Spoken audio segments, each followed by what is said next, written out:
नमस्कार बंधुरा केमन आछो सबाई दियास ब्लगे नतून आरेकटी भिडियोते सकलके स्वागत जानाई।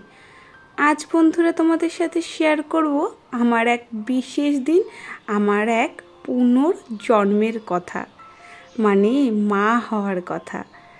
आमी तो जानतामई ना जे आज आमार सोनाके आमी निजेर काछे पाबो, कारण আমরা তো গেছিলাম ডাক্তারকে দেখাতে। আমার আজ শরীরটা ভালো না, তাই ভাবছিলাম যাই, আর তো বেশি দিন নেই, মানে আর ওই 1 মাস মতো বাকি ছিল। তার আগেই আমার সোনার আগমন হলো। সেই দিনটার কথাই তোমাদের সাথে আজ শেয়ার করব। জানো তো, যেদিন আমার সোনাকে আমি কাছে পাবো সেই দিন সকাল থেকে উড়ে কি বৃষ্টি, কি বলবো, সেই ঝড় বৃষ্টির দিনে।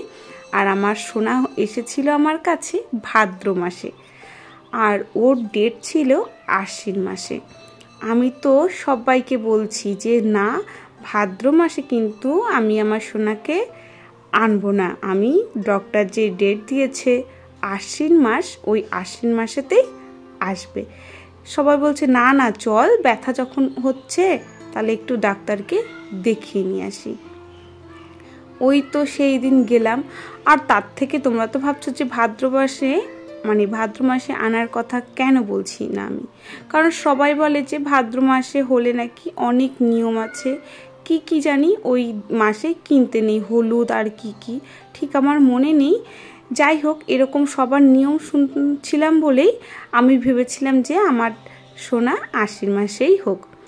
যাই হোক, এই তো সেই মনে ভয় আর জোর নিয়ে আমি চলে গেছিলাম। যদি জানতাম আজ আমার বাবাকে আজ আমি কাছে পাবো, তাহলে তো যাওয়ার আগে অনেক ভিডিও করতাম। কিন্তু ওই তো আমি তো জানিই না।